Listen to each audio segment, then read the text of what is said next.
Hello guys, welcome back to my channel Shravani family vlogs. പുതിയ വീഡിയോയിലേക്ക് എല്ലാവർക്കും സ്വാഗതം. ആരും തന്നെ നമ്മുടെ ശബ്ദം ഫുള്ള് അടഞ്ഞിട്ടുണ്ട് കേട്ടോ. നമ്മൾക്ക് 2 ദിവസം മുന്നേ ഒരു കല്യാണ റിസപ്ഷൻ ഉണ്ടായിരുന്നു. അപ്പോൾ അവിടെ പോയിട്ടുള്ള ഐസ്ക്രീമും മൊത്തം എന്താ പറയുക, വെറുതെ കിട്ടുകയെന്ന് വിചാരിച്ച് വാരി വലിച്ച് തിന്ന അവസ്ഥയാണ്. 2-3 ഐസ്ക്രീമൊക്കെ കഴിച്ചിട്ടുണ്ടായിരുന്നു. പക്ഷേ അതിന് ശേഷം 2-ാമത്തെ ദിവസം എൻ്റെ ശബ്ദം ഫുള്ള് പോയിട്ടുണ്ടായിരുന്നു. വീഡിയോ എടുത്ത് വെച്ചിട്ട് എഡിറ്റ് ചെയ്യാണ്ടിരുന്ന ഗാലറി ഫുള്ളാവുന്നല്ലാണ്ട് വേറൊരു കാര്യമില്ല. പിന്നീട് നമുക്ക് വീഡിയോ എടുക്കുമ്പോൾ ഇങ്ങനെ മെമ്മറി ഫുള്ളായിട്ട് ഡൗൺലോഡൊന്നും ചെയ്യാൻ പറ്റത്തൊക്കെ അവസ്ഥയായിട്ട് വരാറില്ല. അപ്പോൾ അതുകൊണ്ട് തന്നെ ഞാൻ വീഡിയോ എങ്ങനെയായാലും എത്ര വയ്യെങ്കിലും ഞാൻ വേഗം എഡിറ്റ് ചെയ്യാറുണ്ട്. ഇപ്പോൾ ഇന്നത്തെ വീഡിയോ ഇതാ കുഞ്ഞൊരു ഡേ ഇൻ മൈ ലൈഫാണ്. നിങ്ങൾക്ക് ബാക്കിൽ നിന്ന് നമ്മുടെ കുഞ്ഞാറ്റയുടെയും സാനുവിൻ്റെയൊക്കെ ഒരുപാട് ശബ്ദങ്ങൾ കേൾക്കുന്നുണ്ടാവും. ഞാനിതാ എഡിറ്റ് ചെയ്യണതിൻ്റെ ഇടയിൽ കൂടെ അവരിങ്ങനെ ഓരോ ശബ്ദം ഉണ്ടാക്കിയിട്ടും കലപ്പിലൊക്കെ പറഞ്ഞുകൊണ്ടിരിക്കുകയാണ് കേട്ടോ. ഇവരെ പേടിച്ചിട്ട് ഒരു സൈഡിലേക്ക് പോയി അവിടെ കോഴിയും താറവും അവരുടെ ശബ്ദം കേൾക്കരുതെന്ന് വിചാരിച്ച് ഇങ്ങോട്ട് വന്ന ഇവരും ആകെ കലപ്പില്ല. ഇവർ പിന്നെ നല്ല കുട്ടികളായ കാരണം ഉറങ്ങിയിട്ടൊന്നും എഡിറ്റ് ചെയ്യലൊന്നും നടക്കില്ല. 12 മണിയാവട്ടെ ചില ടൈമിലൊക്കെ ഉറങ്ങാൻ. അപ്പോൾ നമുക്ക് തീരെ എഡിറ്റ് ചെയ്യാൻ പറ്റില്ല. പിന്നെ ഇതാ ഇപ്പോൾ എന്താണെന്നറിയില്ല, കുഞ്ഞാറ്റയ്ക്ക് കാണിച്ചാൽ തീരെ ഉച്ചയ്ക്കൊന്നും ഉറക്കില്ല കേട്ടോ. സനുക്കുട്ടിയുള്ള കാരണം ഫുള്ള് കളിച്ചും തേടി നടക്കില്ല തന്നെയാണ് ഇപ്പോൾ എപ്പോഴും പണി. സനു കാണിച്ച നേരം വെളുത്തിട്ട് ഒന്നും അറിയുന്നില്ല കേട്ടോ. എത്ര മണി വരെ ആയാലും അവൾ കിടന്നുറങ്ങും. പക്ഷെ നമ്മുടെ കുഞ്ഞാറ്റ അങ്ങനെയല്ല കേട്ടോ, നേരത്തെ തന്നെ നീക്കാറുണ്ട്. നേരത്തെ നീച്ചിതാ കഴിഞ്ഞ് അവളുടെ പരിപാടിയിലേക്ക് കിടക്കും. രാവിലെ തന്നെ ഇതാ കുഞ്ഞാറ്റ ബൂസ്റ്റാണ് കേട്ടോ കഴിക്കുന്നത്. ദോശയ്ക്ക് ചട്ടിനി അടിക്കാൻ വേണ്ടിയിട്ട് ഫ്രിഡ്ജിൽ നിന്ന് കറിവേപ്പില എടുത്തുകൊണ്ടിരിക്കുമ്പോൾ ബൂസ്റ്റ് കണ്ടത്. അപ്പോൾ അവൾ ബൂസ്റ്റ് വേണമെന്ന് പറഞ്ഞിട്ട് ഭയങ്കര വാശിപിടുത്തമായിരുന്നു. സനുവിൻ്റെ പല്ല് തേപ്പൊക്കെ കഴിഞ്ഞ് നേരെ വന്നത് അവളും ബൂസ്റ്റാണ് കേട്ടോ കഴിച്ചത്. ഒരാൾ കഴിക്കുമ്പോൾ മറ്റൊരാൾക്കും വേണമല്ലോ. എന്താ പറയുക, ഇന്ന് 2 പേര് രാവിലത്തെ പ്രഭാത ഭക്ഷണം ബൂസ്റ്റാണ്. പിന്നെ ഇതാ ഞാൻ രാവിലെ കഴിക്കാനായിട്ട് മാഗിയാണ് ഉണ്ടാക്കിയത്. അവൾക്ക് സ്കൂളിലേക്കും ഇങ്ങനെ 10 മണിക്ക് ഞാൻ മാഗി തന്നെയാണ് കൊടുത്ത് വിട്ടിട്ടുണ്ടായിരുന്നത്. ഭയങ്കര ഇഷ്ടമാണ് കേട്ടോ സനുവിന്. പക്ഷെ അധികം എരിവ് അങ്ങനെയൊന്നും പാടില്ല. അപ്പോൾ അതുകൊണ്ട് തന്നെ ഒരു നുള്ള പൊടിയാണ് കേട്ടോ ഇട്ടിട്ടുണ്ടായിരുന്നത്. അത് മുഖം നോക്കട്ടെ. കുഞ്ഞാറ്റയ്ക്ക് കഴിക്കാൻ കൊടുത്താലുണ്ടായ പ്രശ്നം ഇതൊന്നുമല്ല. ഫുള്ള് മുഖത്തും മേലും ഡ്രസ്സിലൊക്കെ ആകെ പനച്ച് വെച്ചിട്ടുണ്ടായിരുന്നു. അതുമാത്രമല്ല, നിലത്തൊക്കെ ഫുള്ള് കളഞ്ഞിട്ട് കുറേ കഴിഞ്ഞ് നോക്കി ആകെ എന്താ പറയുക, ഉറുമ്പ് വന്ന അവസ്ഥയാണ് ഉണ്ടാവാറുള്ളത്. സ്കൂളിലേക്ക് ഞാനിതായി ഒരു സ്പൂണും കൊടുത്തു വിടാറുണ്ട് കേട്ടോ. അപ്പോൾ സ്പൂൺ കൊണ്ട് ഞാൻ എനിക്ക് എടുത്താൽ കിട്ടുന്നുണ്ടോ എന്ന് നോക്കുമായിരുന്നു. ഇതിലിങ്ങനെ ക്യാരറ്റ് അതുപോലെ എന്താ പറയുക വെറൈറ്റി പച്ചക്കറികളൊക്കെ ഇട്ട് ഭയങ്കര ടേസ്റ്റ് ആയിരിക്കില്ലേ. പക്ഷെ ഇവർക്ക് ഇതൊന്നും ഇഷ്ടമില്ലാത്ത കാരണമാണ് കേട്ടോ ഞാൻ ഇങ്ങനെയൊന്നും പരീക്ഷിക്കാത്തത്. നമ്മുടെ ഫ്രണ്ടിൻ്റെ ഒരു യൂട്യൂബ് ചാനൽ ഇപ്പോൾ 2 ദിവസം മുന്നത്തെ വീഡിയോ ഞാൻ കണ്ടിട്ടുണ്ടായിരുന്നു. അപ്പോൾ അതിലവൾ പറഞ്ഞിട്ടുണ്ടായിരുന്നു തീരെ വ്യൂസ് കയറുന്നില്ല. അത് ശരിയാണ് കേട്ടോ. വ്യൂസ് എന്ന് പറഞ്ഞാൽ ഇപ്പോൾ ലോങ് വീഡിയോസിനായാലും 100, അതുപോലെ 90, 50, 70 അങ്ങനെ ഓരോ ലെവലിലൊക്കെയാണ് കേട്ടോ വ്യൂസ് കയറുന്നത്. അതുപോലെ തന്നെ ഷോർട്സിലായാലും തീരെ വ്യൂസ് കയറുന്നില്ല. അത് എന്തുകൊണ്ടാണെന്ന് അറിയില്ല. നമ്മുടെ യൂട്യൂബ് ചാനലിൻ്റെ കുഴപ്പമാണോ അതോ വേറെ എന്തെങ്കിലും ഈ സമയത്തെ പ്രശ്നമാണോ എന്താണെന്നൊന്നും അറിയില്ല കേട്ടോ.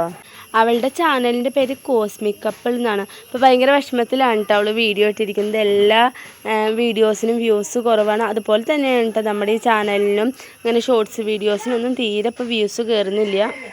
ഒരു ടൈമിൽ നമുക്കിങ്ങനെ 300, 500 അല്ലെങ്കിൽ 600 ആ ലെവലിലൊക്കെ ഒരു വ്യൂസ് കയറിയിട്ടുണ്ടായിരുന്നു കേട്ടോ.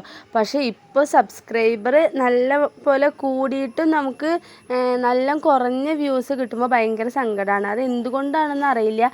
അപ്പോൾ നിങ്ങൾക്ക് ആർക്കെങ്കിലും ഒന്ന് അറിയുന്നുണ്ടെങ്കിൽ ഇപ്പോൾ അങ്ങനെ ആണോ, പൊതുവെ എല്ലാ യൂട്യൂബ് ചാനലിലും വ്യൂസ് കുറവാണോ, അങ്ങനെ അറിയുന്നവരുണ്ടെങ്കിൽ ഒന്ന് കമൻറ്റ് ചെയ്യണേ. പിന്നെ ഇതേ സനുക്കുട്ടീനെ സ്കൂളിലേക്കൊക്കെ വിട്ട ശേഷം നമ്മളിവിടെ മീൻ വാങ്ങിയിട്ടുണ്ടായിരുന്നു കേട്ടോ. അപ്പോൾ എന്താ പറയുക, നമ്മുടെ വീഡിയോ ഡെയിലി കാണുന്നവർക്ക് നമ്മൾ വാങ്ങുന്ന മീൻ എന്താണെന്ന് എല്ലാവർക്കും അറിയാം. അധികം നത്തൽ തന്നെയാണ് കേട്ടോ വാങ്ങാറുള്ളത്. ഒരു പക്ഷേ അച്ഛനോ ഏട്ടനോ അങ്ങനെ അവർ വാങ്ങിയിട്ട് വരുമ്പോഴാണ് കേട്ടോ വേറെ തരത്തിലുള്ള മീനൊക്കെ വാങ്ങാറ്. അധികം ഞാൻ വാങ്ങാൻ പോകുമ്പോൾ എപ്പോഴും നത്തലാണ് വാങ്ങാറ്. പിന്നെ അതിൻ്റെ കൂടെ എക്സ്ട്രാ 1, 2 മത്തിയോ അല്ലെങ്കിൽ അയില അങ്ങനെയൊക്കെ വാങ്ങിക്കുകയാണ് കേട്ടോ ചെയ്യാറുള്ളത്. എനിക്കാണെങ്കിൽ ഭയങ്കര ഇഷ്ടമുള്ള ഒന്നാണ് കേട്ടോ നന്നാക്കാനായാലും കറി വെക്കാനായാലും ഭയങ്കര ഇഷ്ടമാണ്. എനിക്ക് ഏറ്റവും എളുപ്പമുള്ളൊരു പണിയാണ് കേട്ടോ നത്തൽ നന്നാക്കുന്നത് തോന്നിയിട്ടുള്ളത്. അതുപോലെ ഞാനിപ്പോൾ കുറേ നാളായിട്ട് അയില വാങ്ങിയിട്ട് അയിലെന്തോ എനിക്കൊരു സുഖക്കേട് പോലെ നന്നാക്കുമ്പോൾ പൊതുവെ എനിക്ക് അങ്ങനെ തോന്നിയിട്ടുണ്ട്. നിങ്ങൾക്ക് ആർക്കെങ്കിലും തോന്നിയിട്ടുണ്ടെങ്കിൽ ഒന്ന് പറയണേ. ഇതുവരെ വാങ്ങിയ മീനുകളിൽ എനിക്ക് ഏറ്റവും ഇഷ്ടപ്പെടാത്ത നന്നാക്കാനായാലും ഇങ്ങനെ കേട് വന്ന പോലെയൊക്കെ തോന്നാറുള്ളത് അയില മാത്രമാണ് കേട്ടോ. അതുകൊണ്ട് അധികം ഞാൻ അയില വാങ്ങാറില്ല. സത്യം പറഞ്ഞ ഒരു ഉച്ച വരെയുള്ള ഡേ ഇൻ മൈ ലൈഫ് ഫുള്ളായിട്ട് ചെയ്യണമെന്ന് വിചാരിച്ച് സ്റ്റാർട്ട് ചെയ്തതാണ്. പക്ഷേ 2 ദിവസം മുന്നത്തെ വീഡിയോയിൽ നിങ്ങൾക്ക് കണ്ടാൽ മനസ്സിലാവും നമ്മൾ വലിച്ചിട്ടിട്ടുള്ള തുണികൾ. അയ്യോ അത് എനിക്ക് കാണുമ്പോൾ തല ചുറ്റലായിരുന്നു.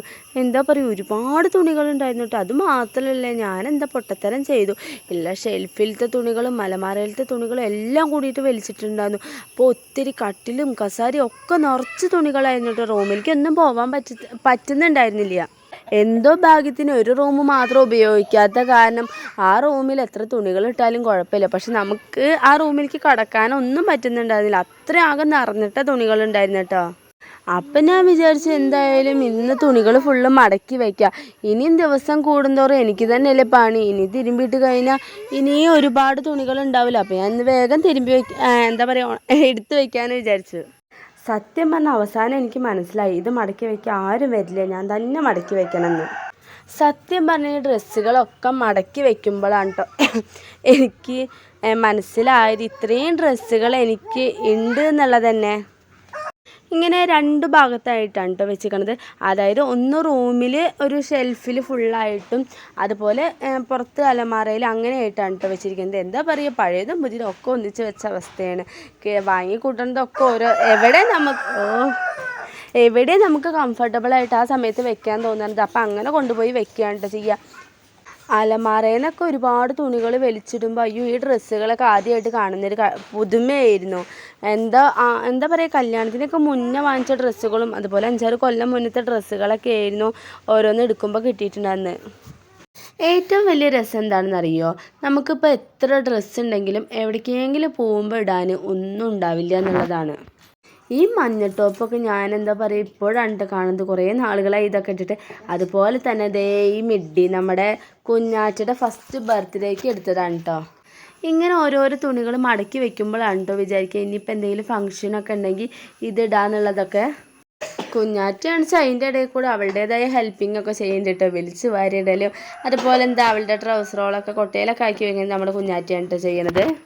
അതിൻ്റെ ഇടയിൽ കൂടെ എന്താ പറയുക എനിക്ക് ചെറുതായിട്ട് ഇരട്ടിപ്പണിയും ചെയ്യുന്നുണ്ട്. ഫുള്ളാകെ ഞാൻ മടക്കി വയ്ക്കുക, അവൾ വലിച്ചിട്ട്. എനിക്കാണ് ആകെ എന്താ പറയുക തുണികൾ മടക്കി വയ്ക്കുക എന്ന് പറഞ്ഞ പ്രാന്ത് എനിക്കിഷ്ടമില്ലാത്തൊരു സംഭവമാണ്. അതിൻ്റെ ഇടയിൽ കൂടെ അവളും കൂടി അങ്ങനെ കാണിച്ചപ്പോഴേ ആകെ എന്താ പറയുക. ഇതിൻ്റെ ഇടയിലാണ് ഞാൻ കുഞ്ഞാറ്റയുടെ അടുത്ത് പറയുന്നുണ്ടായിരുന്നു കേട്ടോ, എൻ്റെ ഡ്രസ്സുകളൊക്കെ ഞാൻ മടക്കി വെച്ചോളാം, നിങ്ങളുടെ ഡ്രസ്സുകളൊക്കെ കുഞ്ഞാറ്റ മടക്കി വെച്ചോളെന്നൊക്കെ ഞാൻ പറയുന്നുണ്ടായിരുന്നു.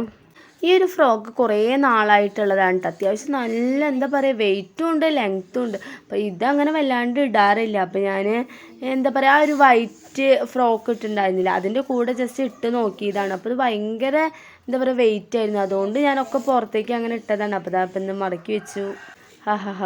എന്ത് രസമല്ലേ ഇങ്ങനെ വൃത്തിയായിട്ടിരിക്കുന്നത് കാണാൻ. അതുപോലെ തന്നെ എടുത്തു പറയേണ്ട ഒന്നാണ് ഷാളുകൾ. ഒരുപാട് ഷാളുകളുണ്ട്. പക്ഷെ നമുക്ക് എവിടേക്കെങ്കിലും പോകുമ്പോൾ ഇടാൻ എനിക്ക് സത്യം പറഞ്ഞ അനുഭവം ഉണ്ട് കേട്ടോ. ബ്ലാക്ക് ഷാൾ അതുപോലെ വൈറ്റ് ഷാളൊക്കെ തിരഞ്ഞു കഴിഞ്ഞാൽ ഒന്നും കിട്ടില്ല. ചിലപ്പോൾ പാൻറ്റ് വേറെ ടോപ്പ് വേറെ ഷോള് വേറെ അങ്ങനത്തെ ഒക്കെ ഒരു അവസ്ഥയിലാണ് കേട്ടോ പോകാറില്ല. ഇപ്പോൾ അതാ നോക്കുമ്പോൾ ഒരുപാട് ഷാളുകളുണ്ട്, ബ്ലാക്കും വൈറ്റും ക്രീമും റെഡും അങ്ങനെ ഒത്തിരി ഷോളുകളുണ്ട് കേട്ടോ. പിന്നെ എന്താ ഈ പച്ചയൊക്കെ നമ്മുടെ ഓരോ ചുരിദാറിൻ്റെ ഷോളുകളാണ് കേട്ടോ. അപ്പം അതൊക്കെ ചിലപ്പോൾ നാശമായി കഴിഞ്ഞാൽ ഷോള് മാത്രം അങ്ങനെ എടുത്തു വെക്കുന്നതാണ്. അതുപോലെ തന്നെ കുഞ്ഞാറ്റയ്ക്കും സനൂനായാലും ഇഷ്ടം പോലെ ഡ്രസ്സുകളാണ് കേട്ടോ, നെറ്റിൻ്റേതായാലും അതുപോലെ കുറേ ഫ്രോക്കുകളും. അപ്പം അതൊക്കെ എടുത്ത് ഒക്കെ നീറ്റാക്കി വെച്ചപ്പോൾ തന്നെ സത്യം പറഞ്ഞൊരു സമാധാനമാണ്. പകുതി ഒതുക്കി വൃത്തിയാക്കിയപ്പോൾ തന്നെ എന്താ പറയുക എൻ്റെ ഉപ്പാട് അളകിയിട്ടുണ്ടായിരുന്നു. അത്യാവശ്യം അങ്ങനെ തുണികളുണ്ടായിരുന്നു കേട്ടോ. അപ്പോൾ എന്താ പറയുക ഫുള്ളായിട്ട് ഞാൻ ഒതുക്കിയിട്ടുണ്ടായിരുന്നില്ല. ഇനി ഒരുപാട് സാരികളൊക്കെ മടക്കി വെക്കാനുണ്ടായിരുന്നു. അപ്പോൾ ഞാൻ എന്ത് ചെയ്തു, പകുതി വെച്ചിട്ട് നിർത്തിയിട്ട് ബാക്കി അങ്ങനെ അവിടെ തന്നെ ഇട്ടിക്കായിരുന്നു. പിറ്റേ ദിവസം ബാക്കി ചെയ്യാമെന്ന് വിചാരിച്ചിട്ട് ഇത്രത്തോളമാണ് കേട്ടോ ചെയ്തിട്ടുണ്ടായിരുന്നത്. പിന്നെ ഇതാ ലാസ്റ്റ് നമ്മുടെ ഫൈനൽ ലുക്ക് കണ്ടപ്പോൾ എനിക്ക് ഭയങ്കര സന്തോഷമായി കേട്ടോ. എന്താ പറയുക നല്ല നീറ്റിലിരിക്കുന്നത് കണ്ടപ്പോൾ ഒരു പ്രത്യേക എനർജി തന്നെയായിരുന്നു. ഇനി വിഷമമുള്ളൊരു കാര്യം എന്ന് പറഞ്ഞാൽ ഇതിൻ്റെ ഇരട്ടിക്ക് വീട്ടിലും തുണികളിരിക്കുന്നുണ്ട്. ഇനി അതൊക്കെ കൊണ്ടുവന്ന് മടക്കി വെക്കേണ്ടത് എന്നുള്ളതാണ്. തുണികളൊക്കെ മടക്കി വെച്ചപ്പോഴേക്കും 4 മണി ആയിട്ടുണ്ടായിരുന്നു കേട്ടോ. 4 മണിക്ക് ഒരു അടിപൊളി പുതിയ മൂവി ഉണ്ടായിരുന്നു, ജേണി ഓഫ് ലവ് 18+. അപ്പോൾ അതൊക്കെ കണ്ടിരുന്നു. അപ്പോൾ ഇത്രയേ ഉള്ളൂ ഇന്നത്തെ വിശേഷങ്ങൾ. ഒരു കുഞ്ഞ് ഡേ ഇൻ മൈ ലൈഫ് ആയിരുന്നു. അപ്പോൾ ഇഷ്ടപ്പെട്ടു എന്ന് വിചാരിക്കുന്നു. പുതുതായിട്ട് ആരെങ്കിലും കാണുന്നവരുണ്ടെങ്കിൽ ഒന്ന് സബ്സ്ക്രൈബ് ചെയ്ത് സപ്പോർട്ട് ചെയ്യുക.